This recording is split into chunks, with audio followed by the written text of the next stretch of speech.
Hi, I'm Bill Arnold. Thank you for listening to this podcast. There are many more podcasts available at myfaithradio.com.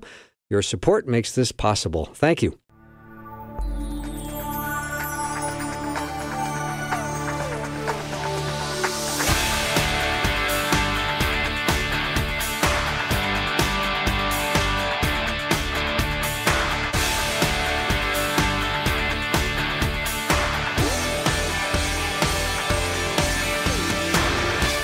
And a warm welcome to the afternoon show. I'm Bill Arnold. I'm so delighted to have Todd Mulliken right here with me in the studio, and I'm looking forward to our discussion that we have planned.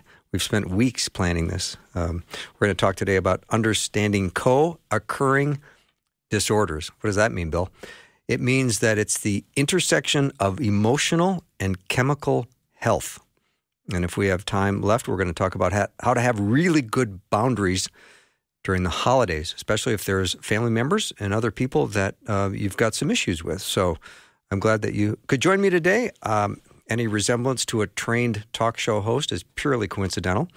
Todd, welcome. Thanks, Bill. Great to see you. I did that joke for you. So good. I figured I'll bring you on with you laughing. That's a good way to bring on Todd Mulliken. Oh, You have a great laugh, by the way. Oh, thank you. Yeah. You've been told that before, haven't you? I have. Yeah. Yes. Thank you. Yeah. So thank you for talking about this very difficult subject, this co-occurring disorders. It's scary enough if you have emotional issues and then you slap on some chemical issues and you've got double trouble. Oh, yeah. For a long time, we used to call it having a dual diagnosis where you have chemical health issues as well as mental health issues. And then that seemed to kind of get quiet where we didn't deal with it as much. Or, Bill, sometimes in my field, we've made the mistake of, like, I'm in the mental health side of things generally. So I can sometimes be biased and not seeing the importance of sobriety or what is going on with their chemical usage and how that impacts their health and how that impacts their emotional health and their overall health. And then I think sometimes, like as a professor, I also work with co-occurring disorders over at Metro State and help facilitate cohorts there in the graduate program. And sometimes when I have my substance use hat on, I sometimes miss the importance of the mental health issues. Does that make sense? So what we've done the last 10, 20 years or so, in my opinion, in the field is we really have a much stronger marriage with both disciplines. So we're just much more aware of those clients. Like, for example, a stat that I just taught on the other day is that with people that have a substance use disorder, there's a 50% chance, not 5, not 10, but 50% chance that they'll have a comorbid ADHD diagnosis. So in other words, there's a lot of similarities with ADHD as well as having substance use issues, 37% for anxiety disorders. So if somebody has an untreated anxiety disorder, there's a 37% likelihood they'll also have a substance use disorder. And so what happens, for example, people get sober, and that's the treatment, right? They have a substance abuse problem, they get sober, we're grateful, they're working the steps, they're committed to their faith in the Lord, and the sobriety is rolling beautifully. Their dependence is on Jesus, but some of those anxious feelings that were quieted, if you will, during their use or abuse of chemicals is now loud in their sobriety. So how do we help them manage that and deal with that? Or vice versa, somebody has untreated ADHD, and that's kind of running amok, and the busy brain of ADHD is making them really vulnerable to impulsively use, because one of the dilemmas of ADHD is impulsivity. And so they have that pleasure center of the brain that they want to use and use and use, and that becomes a problem. So it's just important when you think about people in our own stories or people we know, people in our families that may have a vulnerability to a substance use issue, we just want to also be prayerful and mindful about potential mental health issues coming alongside of that. Or if we have somebody in our story that's battling a mental health problem, how are we aware and just understanding some of the problems that can come from excessive drug use alongside of that? Todd, how difficult is it to understand a person's potential mental health issue when you spend so much time around them? almost like asking a fish about water, and they go, "What's water?" Because I'm just knowing my loved one to be, super distracted and super hyper and always on their phone, and we're not thinking of it as a mental health issue. We're thinking of it as just maybe a very distracted person. Yeah. How do we get the right diagnosis or the right understanding so we know how to do this correctly? So well said. Like, for example, one of the things I've seen the last 5 years in my office, a fair amount, Bill, is people that have, let's say it's a 40-year-old in my office, and they're in, and we're working with anxiety and chemical use issues, and they're navigating that. And then all of a sudden, what's happened in their story is they realize that their 10-year-old has now been diagnosed with ADHD. And that's a very genetic condition. And they start to look at themselves and realize, golly, I think one of the reasons I'm really anxious is that my mind has been so frenetically busy and so overwhelmed in the distractibility that you mentioned that I have an anxious condition because I'm operating at a level where I'm spinning what feels like 23 plates when actually I have 4 or 5. The busy mind of ADHD developmentally is really hard to manage. So the point to your question is, like, some people have learned how to manage that, and they study 3 times as hard in high school to get through it because reading comprehension is an issue with ADHD. Some people have anger issues because it's untreated because they're just busy, and they get very agitated in their adult life if it isn't treated. And we just know them like that, but their partner, their spouse is enduring that. And so sometimes it goes left unsaid because the familial members are enduring that and not wanting to rock the boat, or, geez, how do I bring that up in love without feeling like I'm being judgy?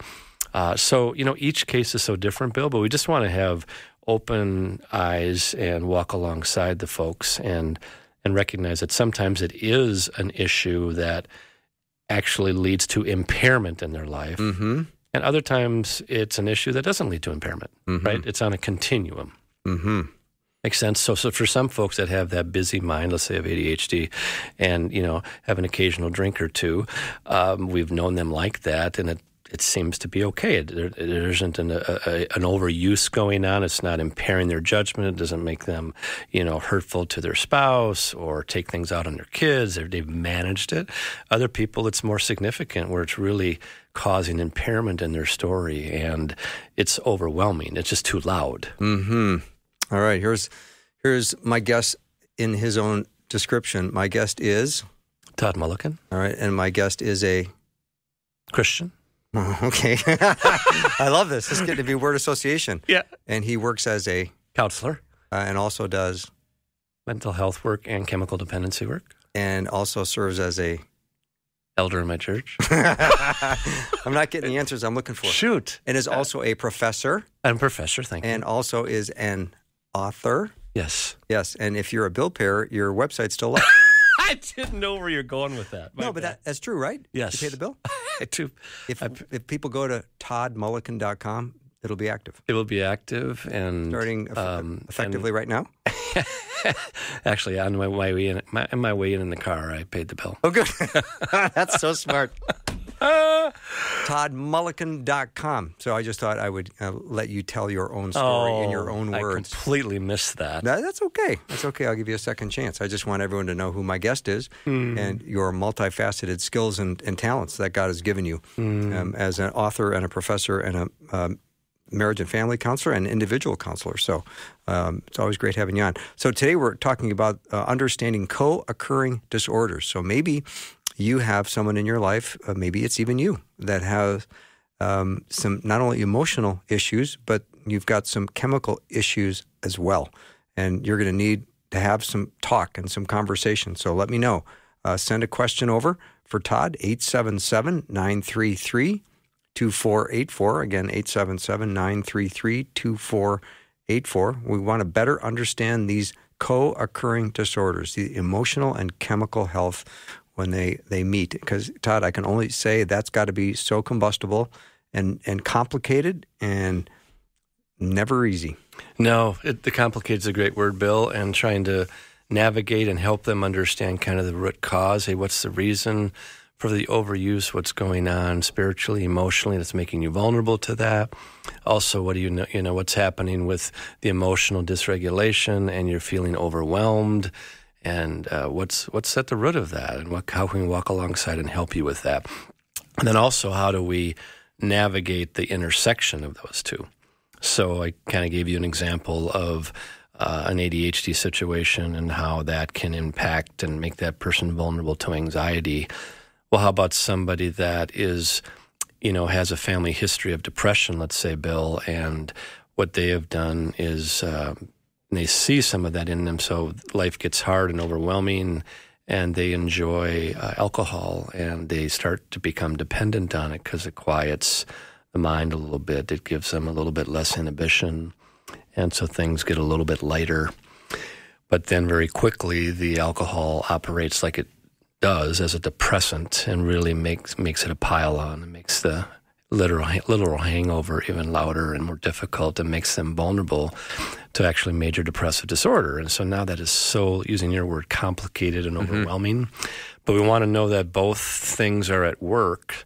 So how do we pray for that person and get them help so that both areas are being addressed? And that's what we see now. Actually, the good news is we're training people in the field to become competent in dealing with co-occurring disorders. And that's very helpful. It is, because like even for me, I sometimes get my mental health lens on too much, Bill, as a therapist, and versus reminding myself about what is going on with the chemical use here and how can I help that person if there is. Like we've reframed substance use disorders, Bill. It used to be we have substance use, we have substance abuse, and then we have substance dependence. And usually the substance dependence would be withdrawal symptoms and more of the typical, if you will, the alcoholic. But now we've reframed it, and now we have what's called substance use disorders, mild, moderate, or severe. So give me a sample, if you would. Yeah, so there's like 11 criteria without boring you to death. You're not boring me. Gotcha. I'll let you know when you're boring me. You probably will. Trust me, I will. I know you well enough to tell you, Todd, you're killing me right now. I'm dying right here. Yeah, so is it causing impairment in their life socially? Is it causing impairment in their life emotionally? Is it causing an impairment in their life legally, right? So there's like 11 criteria, if you will. What about the home life? If the spouse is miserable, Correct. I would say, there's trouble in relational River functioning City. issues, big time. Yeah, right? Yeah, so mild would be is that, you really don't see, it's just kind of there, and but it's managed, and it isn't causing impairment for themselves or loved ones, or in their work life, in their school life, in their relational life, in their friendship world. But more often than not, you see a trajectory where it goes into moderate or severe. And what's happening when it gets in that spot, Bill, is then, like let's say they have 7 of those 11, then we see some of the co-occurring stuff become even louder. And I think that's maybe just a good word real quick is that we've got things are always on a continuum. So I think we just have to really be careful about labeling people, but rather helping them, giving them a sense of understanding of their condition. So that really helps them know, like, God is for them in the healing. A diagnosis of a substance use disorder isn't meant as a label as much as it's meant to help them understand. They can get help for that, and God can bring healing to that. Does that make sense? So, it does. Because sometimes the labels get quick and thrown out too fast. And so sometimes we go too far and avoid labels versus like, I would want a label of knowing that my left knee is broken and I need physical therapy. I need help with that. So it's more meant for understanding. Yeah. To me, Todd, it seems that the sobriety component is so critical because that's a fire in the kitchen. And if you're sitting upstairs on the couch going, well, the fire's in the kitchen, so we're fine. Yeah. If you don't deal with that instantly, to me, that is the problem. Yeah. I mean, I'm not diminishing the mental health component, but if there's no sobriety and there's addiction, that's just going to spiral probably worse and worse, I'm guessing. Well, in a perfect world, what you're absolutely right about is when sobriety has been handled or just it's been managed at a level, now we know what we really have with the mental health stuff. Does that make sense? Because it's quieter. Yeah. Yeah. So, and I think that's some of the dilemma where sometimes substance use professionals can be vulnerable to sobriety only, then we're done. The mental health professionals, I can be vulnerable to, about sobriety, but what about the depression? Let's work on both. Mm-hmm. Let's really help them see the value of sobriety and really make sure that is a part of the treatment plan. Todd Mulliken is my guest. You can learn more about Todd at toddmulliken.com.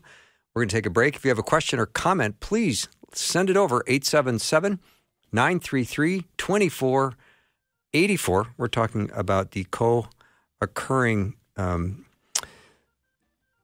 disorders, the intersection of emotional and chemical health. Let me know if you have a question. We'll be right back.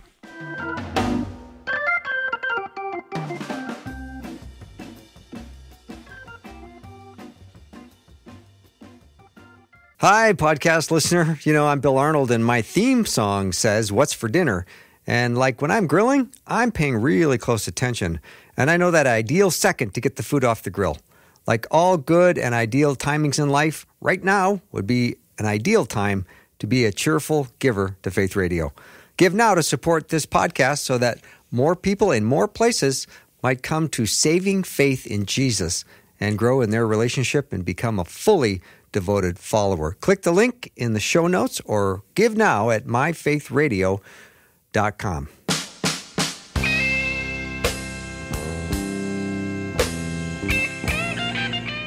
I'm back with counselor, author, Professor Todd Mulliken, Mulliken, and today we're talking about understanding co-occurring disorders, one being emotional and one being chemical. Put those two together, and that's quite volatile. We're trying to understand it as co-occurring, because sometimes people have a alcohol or chemical use problem, but they're never addressing their mental health issues. So now we're back, Todd. It's so common. Yeah, and I think the way we see it a lot these days is the both and. Right. So I mentioned 37% of folks that have an anxiety disorder are vulnerable to the chemical issue. And, when we think of the main reasons why people overuse substances in general, they're either for socialization purposes or they're more for coping. Right. And so we've noticed that if it is more for coping, there's a little bit more of a vulnerability to overuse and dependence. So the classic situation, Bill, is like somebody has a strong social anxiety disorder where they really struggle with feeling anxious socially.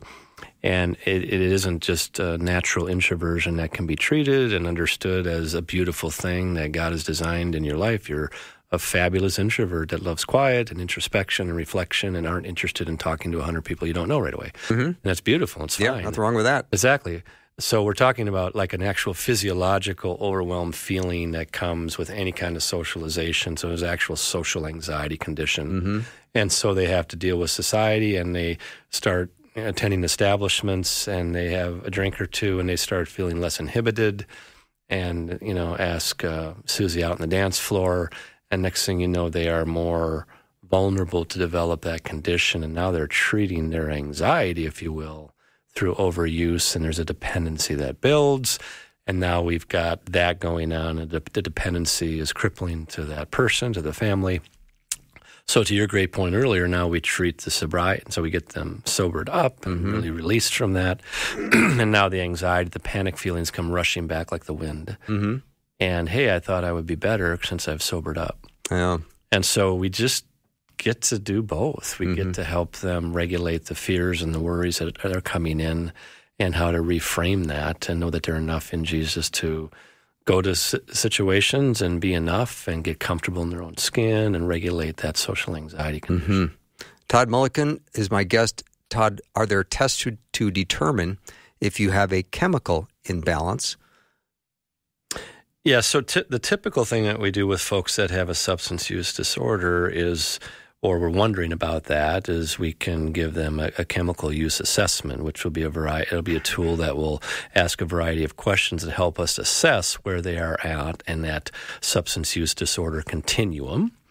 Likewise, we have different instruments to hand out for people that have anxiety issues, or people that have personality disorder issues, people that have depression issues, people that have bipolarity, and or ADHD. We're wondering about that. So the tests really are more self-report in general, and that help us determine that. We're seeing some genetic testing that can be available, or some, you see a little bit of that coming, but in my opinion, we're still not there yet with looking at how to test, an actual chemical test, if you will, for whether they have depression or not. It's going to be more of a self-report instrument that helps us look at, hey, how many of the 10 symptoms of major depressive disorder are they reporting?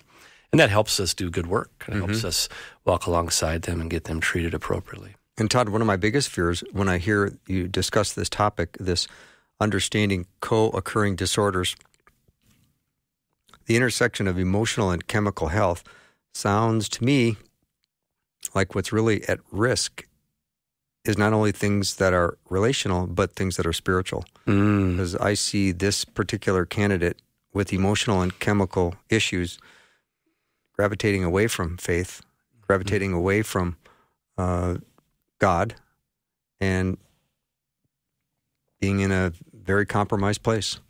Yeah, the older I get, the more I love the word integration. How are we as Christ followers integrating faith into those really hard spaces, right? And when, we turn to other vices to give us that sense of, equilibrium or contentment or whatever, it draws us away. It moves our dependencies to other places that are unhealthy. Versus, rooting our dependency and our identity in Christ and having that be our baseline, having that be our root, having that be our strong foundation that helps us manage the what-if thinking of anxiety, that helps us manage the distractibility of ADHD, helps us manage our desire to use in order to feel less anxious. It just needs to be our root. Root-based foundation that we draw from. Absolutely.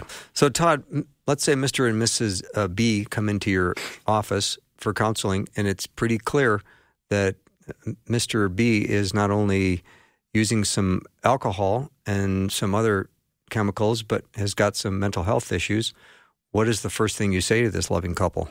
Well, I would ask them each, what are they noticing about this situation? And, of course, it would first take ideally, they're coming in and acknowledging that, and ideally Mr. B is acknowledging that, and that's the first step. And I've always said the gold standard really in treating folks is mutual vulnerability. My coming in, acknowledging what I'm struggling with.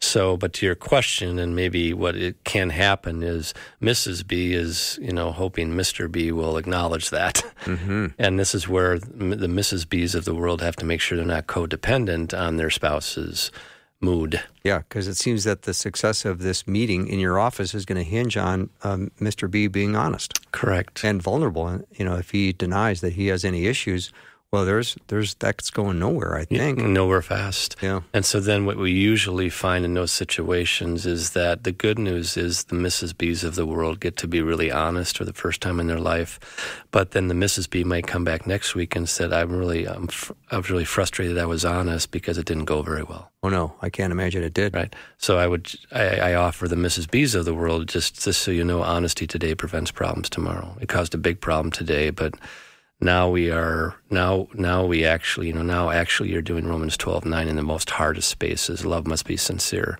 You love your spouse. You're being honest about your spouse.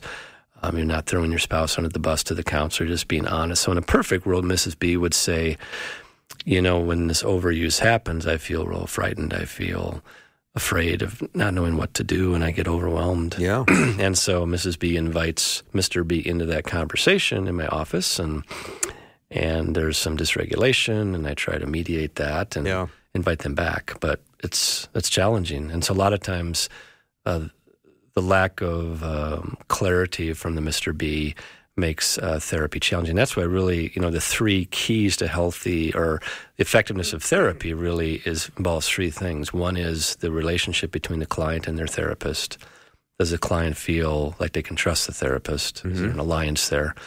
The second is, does the therapist know what they're doing? In other words, are they competent to treat that condition? Yep. Right. And third is the participation from the client, right? Are they all in, or are they in because their spouse wants them to come, or their parent wants them to come, or their adult kid wants them to come? Yeah.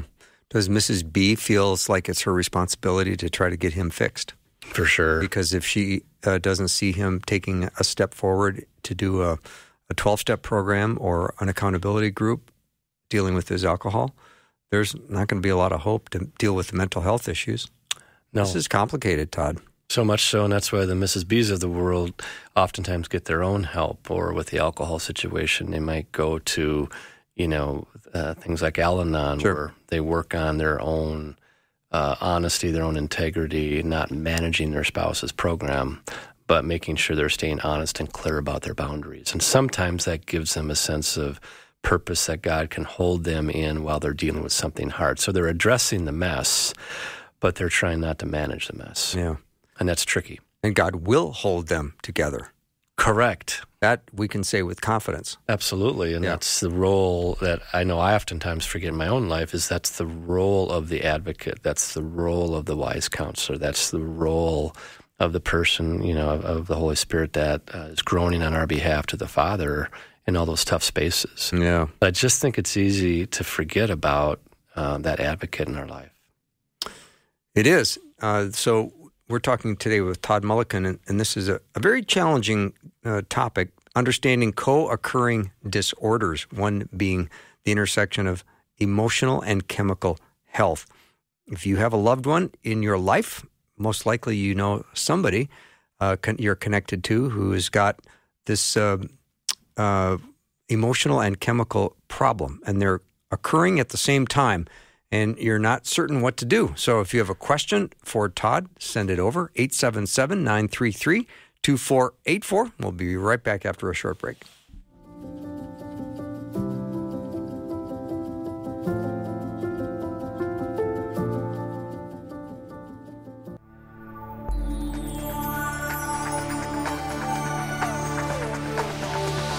It's the afternoon show with Bill Arnold. Prime time, drive time. Let's get it started. Jump in your car. What's for dinner? It's the afternoon show with Bill Arnold. Today I have Todd Mulliken in my studio with me. Todd is a counselor and a professor and an author. And you can learn more about Todd at toddmulliken.com. That's MULLIKEN. toddmulliken.com. Today we're talking about understanding co-occurring disorders, the intersection of emotional and chemical health. Todd, maybe it would be helpful if you could give us some real-life illustrations or real-life examples, maybe some stories that help us understand this co-occurring disorder. Yeah, well, I think maybe expounding on that one I mentioned with somebody battling social anxiety. Okay. And it just not being addressed or being treated.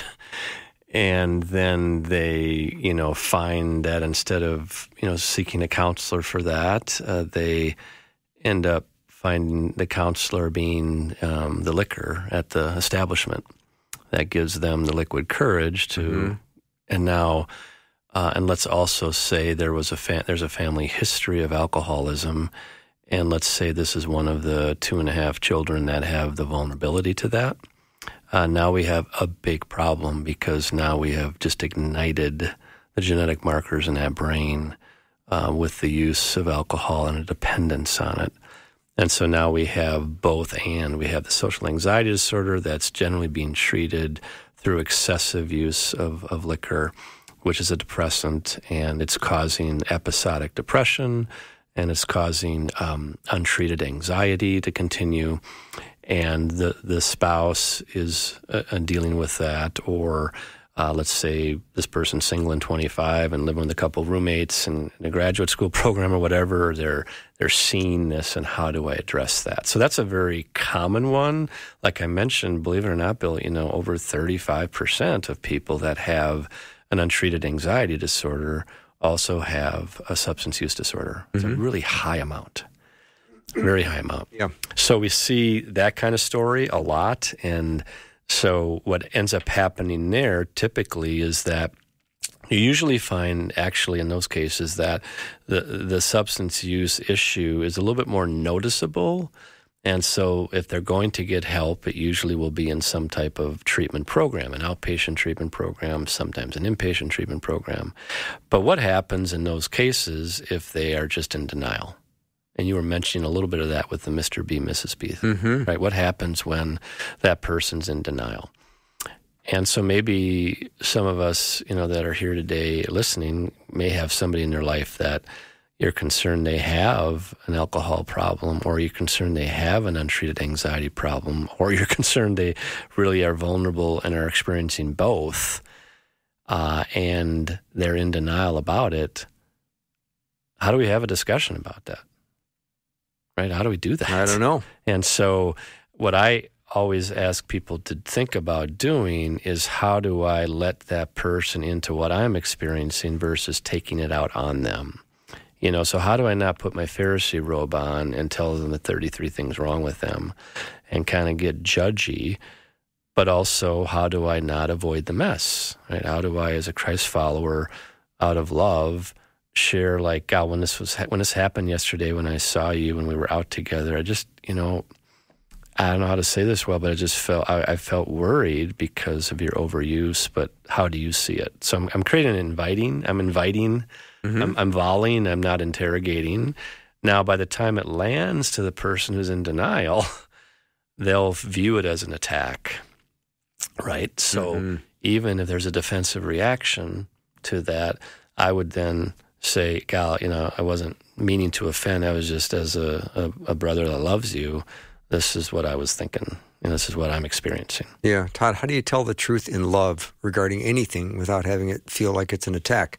Yeah, and ideally what I tell people is, please be defined by your intention, not the reaction of the other. And especially if you're more of a people pleaser, you're way too defined by how it goes versus the purity of your intent. So, first what we're doing with the Holy Spirit is getting our intent lined up well. Like James says, what are these quarrels amongst you, brothers and sisters? What is your motive? So if my motive is just like, I'm just worried about my friend who's got a drinking issue and having crippling anxiety, and I see that in him, then I'm going to volley it over. And I'm not going to be defined by how it goes. I'm not going to be dismissive about that. I'm going to be empathetic with how it goes. Like, he gets really defensive and guarded.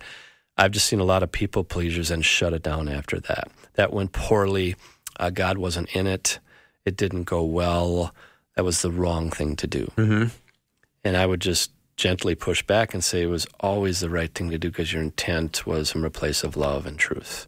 Now, if I'm the person that's always giving truth out to everybody I know every 5 minutes, then don't do that. But if I'm more of that pleaser that is really avoiding messes and really enduring something that's really difficult, it's my time to start looking at the verses that talk about, like Romans 12:9, love must be sincere. I think that's one of the best verses because it talks about sincerity, just being sincere. But, above all things, love remains, right? So it's done from a place of love. So the good news is that even if it's received badly, what we can do is clarify what our intention was there and just make sure they know my intention is from a place of love, but is there any way I could have brought that up differently to you? Or what would have helped? Because my intent is just from a place of love. And, as we stay regulated and as we stay comforted by the Holy Spirit because we get to bring this up, because we care about that. We would do the same thing if we heard that they had, they had cancer. We would just, God, I'm really sorry to hear about your condition. And we wouldn't say, I'm really sorry to hear that you have this anxiety and a substance abuse problem if they don't recognize they do. But I'm going to let them into what I'm experiencing versus take it out on them. And that's the best I can do, and I get to do that. Because now the table is set because it's on the table. I've had an honest dialogue.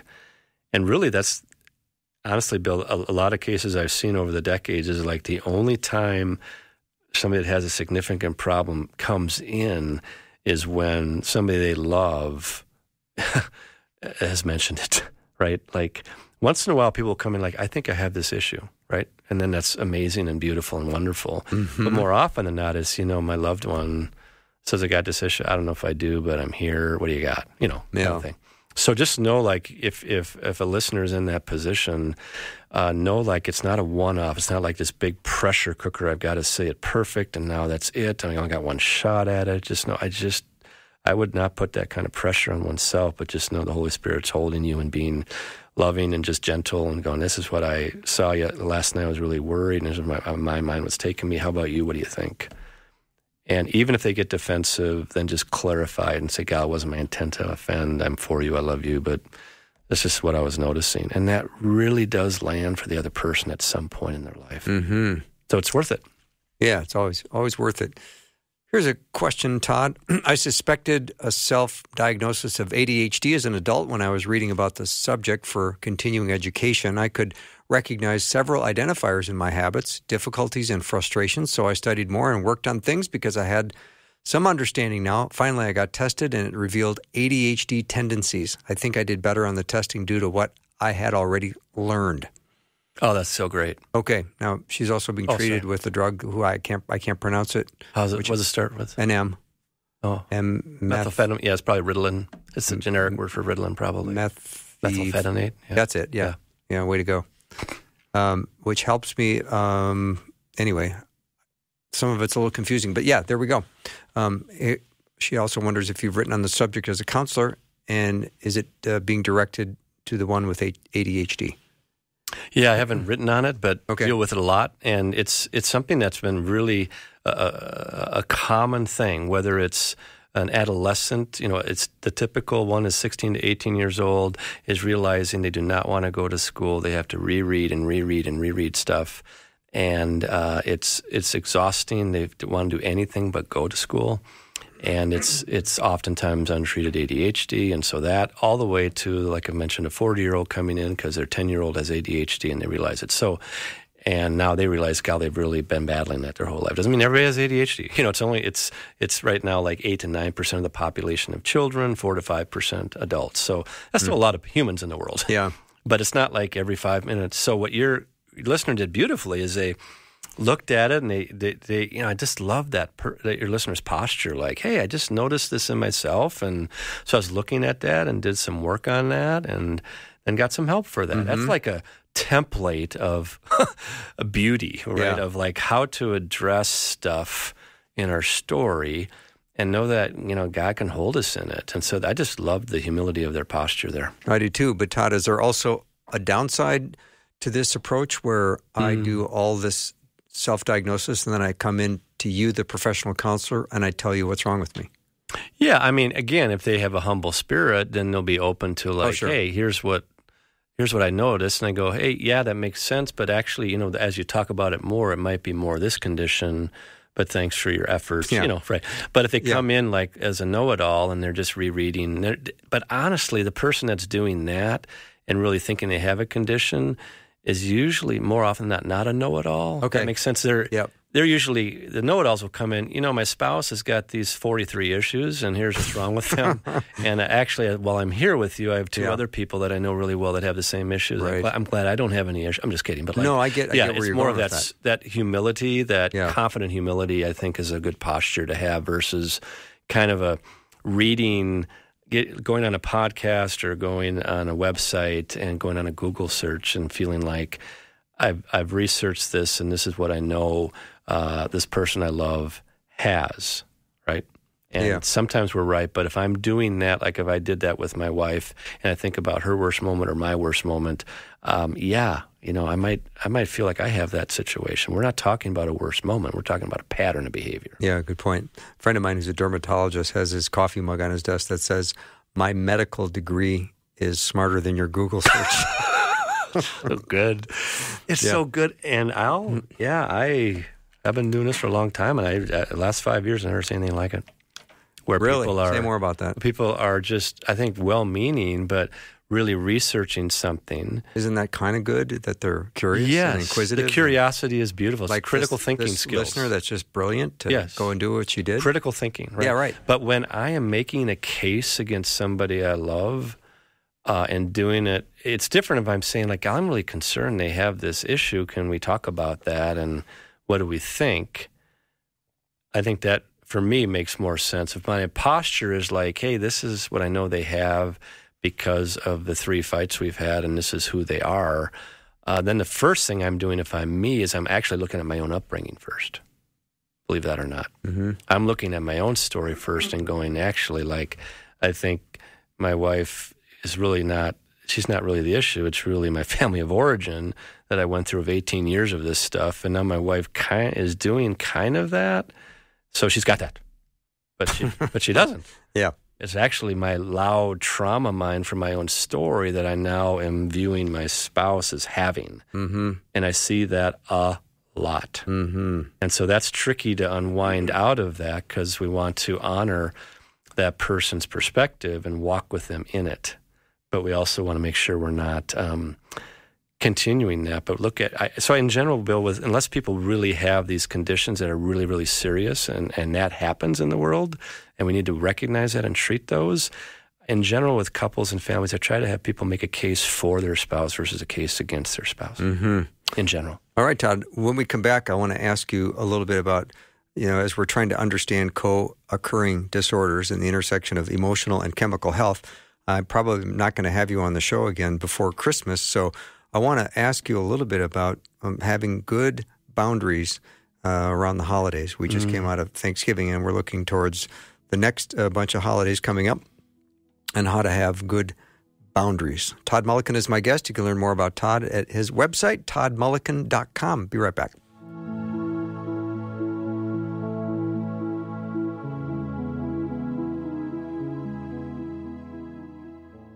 You've probably heard me talk about hope quite a bit this season, and I think it's because we need to hear more about it. We need to encourage one another with hope. We need to build one another up with the hope that we have in Christ. And if you are feeling lonely, or maybe you are having periods of disappointment or despair, and you need hope, we want you to know that you can always come to God's Word for hope. Hope will always be there for you, waiting. And if you are struggling to make it to the next moment, I want you to be able to text the word HOPE to 877-933-2484.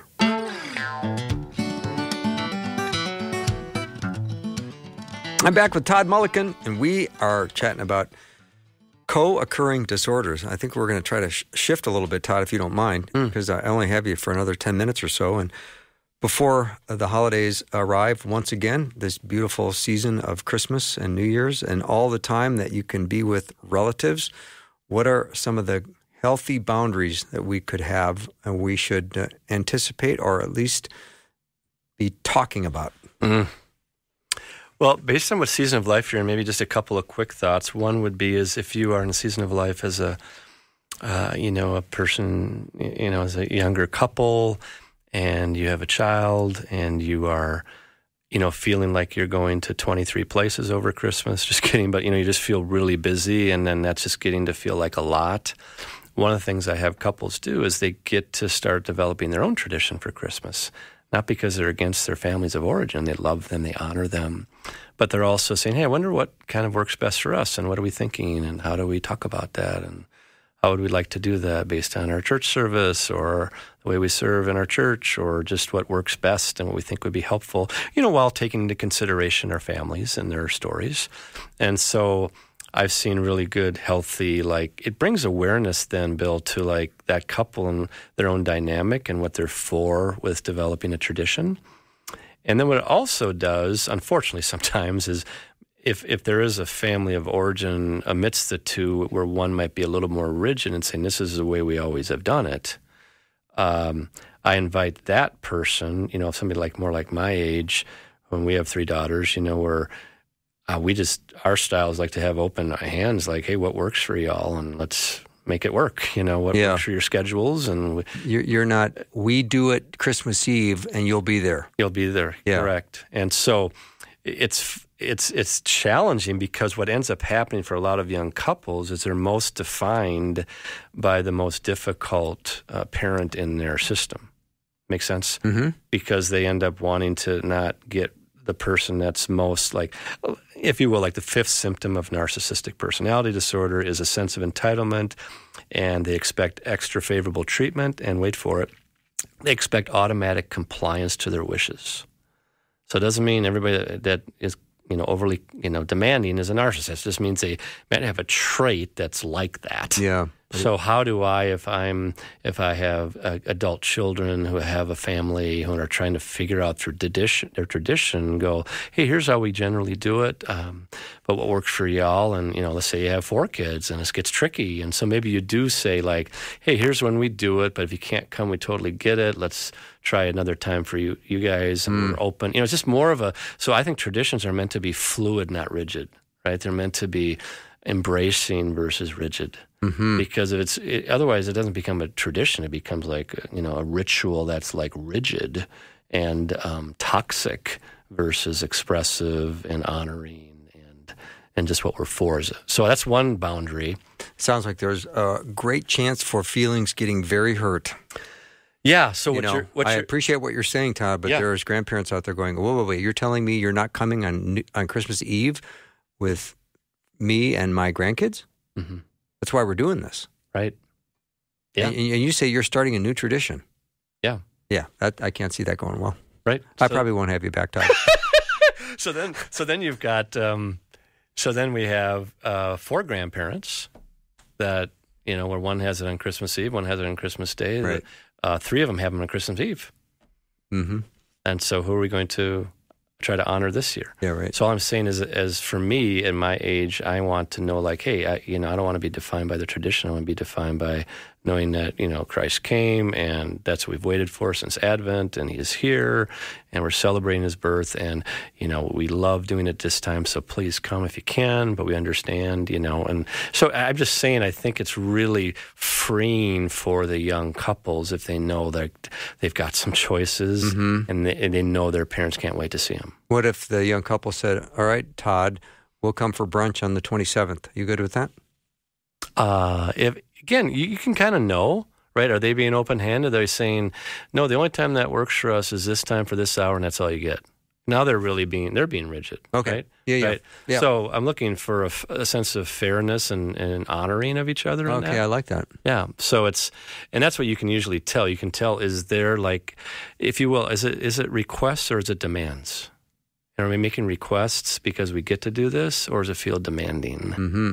Right? And so, again, it's not meant to cause issues. It's meant to, like, hey, we want, we're trying to celebrate and create traditions that work, and we love these traditions we have, and so we want to get there if we can, but, we got 2 families that have the tradition at the same time, and what do, right? And so what ends up happening a lot of times is there's a lot of, like, people pleasing versus, like, mutual honoring. And when there's mutual honoring, it's really beautiful. You see, like, it's almost like this mutual servitude that's very Christ-honoring is what we found. So that's a lot of what I promote. And more often than not works well. When it doesn't work well, to your great point, it's usually because there's a level of rigidity that's, not healthy. Mm-hmm.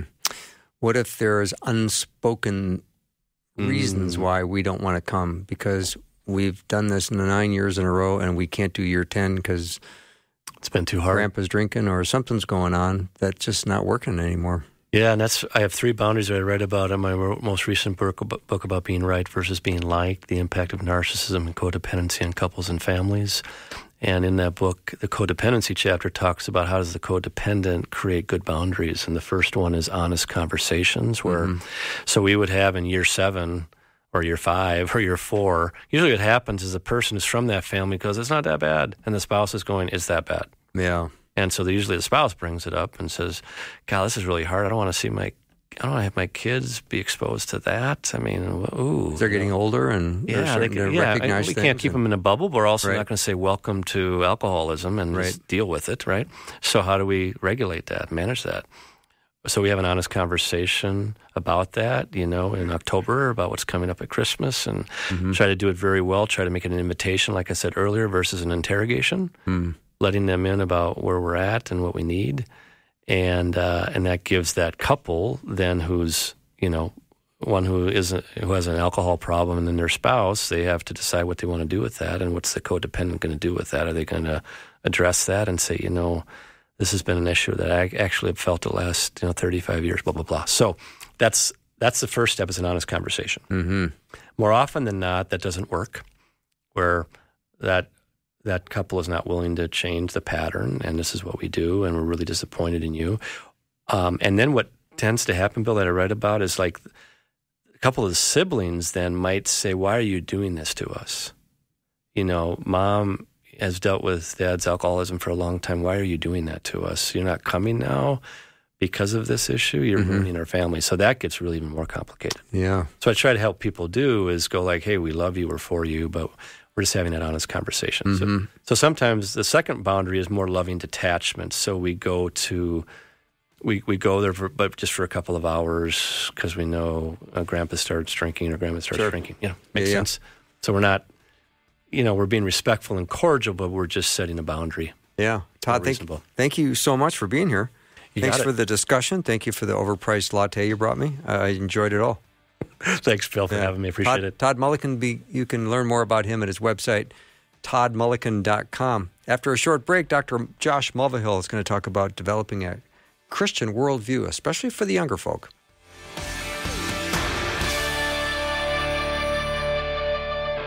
Thanks for listening. Programming like this is made available through your support. Information available at myfaithradio.com.